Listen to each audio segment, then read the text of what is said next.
Welcome back, everybody. We're here at D's Tackle Box, and today we were getting ready to do some fishing. We're going to use some lures that we got from a buddy of ours, Steve Bloss. He shared with us a Whopper Stopper that he had for a while, which was altered by another fisherman, and we got it back to what we wanted to, which is the original condition here, which is jointed just like that.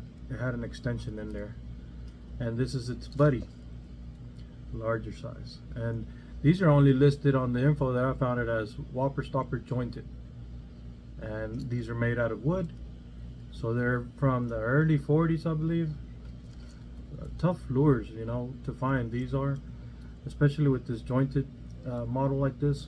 You find a lot of the hellbenders, and I'm going to cover that, but we want to talk about the origins of this company. And this company actually started off with Mr. Fred Etter, who was a soap salesman, and while he was visiting the Bomber Bait company, he liked the lures that he saw, and I'm not going to say he copied them, but he kind of did copy them, and we got something that lasted a good long time, like 40 years before another company picked them up.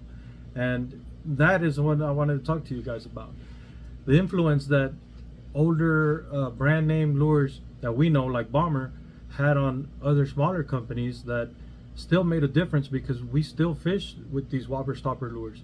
There's a bunch of different kinds of models and stuff, wooden ones, plastic ones, but today we just want to cover basically the packaging that they came in, so that you can tell which ones are the older ones and which ones are the newer ones, and that way you know what to look for when you're looking for a specific brand. In the case of Whopper Stopper, there's a lot of history there, because for one, when he got the idea of making the Whopper Stoppers, it was because of the Bomber body style. And I got an old wooden Bomber lure here that's stripped down. We're about to do some snakeskin stuff on it, but this lure here, if you notice, that's an old Bomber, the first ones that had the pointier nose with the screw on the tail there. Well, Whopper Stoppers, they kind of picked up their resemblance and ran with it. See?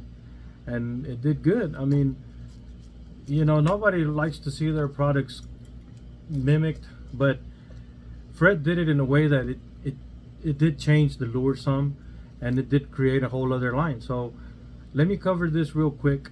I don't want to keep y'all too long, but this is one of the earlier packages. If you notice, it's a clamshell box type, and it's got a two-piece, an indentation for it to seal. And this is for a Bayou Boogie, Whopper Stopper Bayou Boogie. And sometimes if you get this paperwork out, you'll see where the catalogs will tell you all about the lures the brands make, especially when you find these older ones. So look at that. We got a model 200 stumper and the skirted stumper, Hellraiser. Other lures made by Whopper Stopper company. These two down here, I have those. They're not very common. The Hellraisers and the Hellbenders are the most common ones. Everybody likes the Hellbenders for trolling and striper fishing.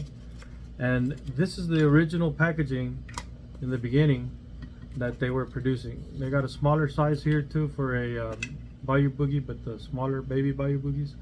All of this is Whopper Stopper. Now, if you notice, these are the older ones right here, and I got the lures somewhere, I just can't find them right now. But after that, they moved to this cardboard and the plastic clear top. And I got a nice lure in there in an uncatalogued color. This is a baby little Whopper Stopper Hellbender. Hellbenders, remember we talked about this before. The lips have that heart-shaped lip here, the shape of it, but the Bombers have the round shape. Let me see if I can find one here. I had one a while ago. Well, it's a copy of one, but this one here, that's the way the Bombers look. If you notice, the top of it is round, so don't confuse those. Hellbender has a bend in the lip. Bombers look like a straight up missile. Now, going back to the packaging, if you notice, these suckers right here had a nice little fish decal logo thing here, and the lettering was different. It's nice to see these old boxes. They had a lot of character compared to the newer stuff.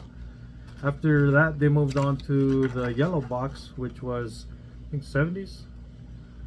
And this one here has another one, a Fire Tiger. Nice lure, never been fished, never been used. It's a gem for those that like to chase the stripers and do their trolling on their boats in deeper lakes. These suckers get down.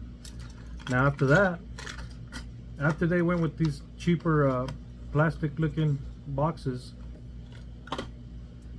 in 1984, 85 I think, or somewhere around there, that company started to look into getting out of that, and so Heddon came around and picked up their packaging, their old stock, put their tag on it, and there you go. Now all of a sudden you got Heddon branded Whopper Stopper stuff.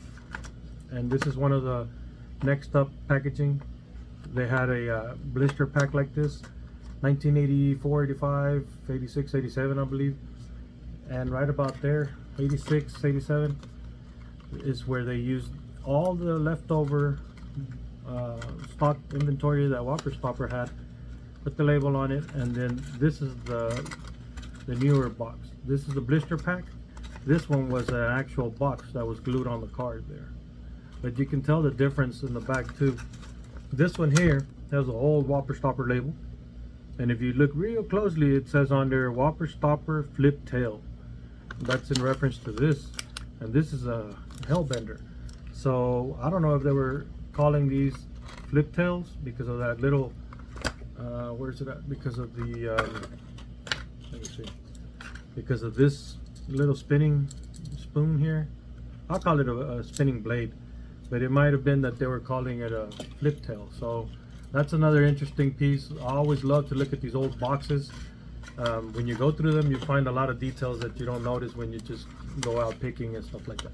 So these are the penultimate to the newest, right before Heddon sold off to Pratco, and this is the latest one that they had right before that. So both of these can be found right around the same time, 84, 85, 86, 87 I believe.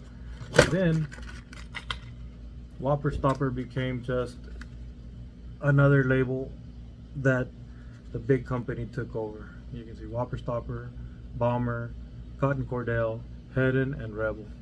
Those five right there are legendary companies. And if you notice, Heddon was smart about that. They didn't have to make another whole box and label and everything for those lures. They just bought the inventory, used their own package, the same packaging that other company had, put a label on it, and got rid of it.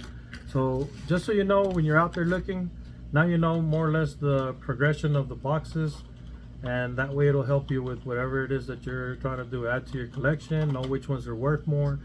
All of that kind of stuff comes in handy, and I'm glad to be able to help you guys. If you have any questions, comments, any other lures that you'd like for us to check out or whatever, you can reach us Instagram. You can PM us on Facebook and stuff like that.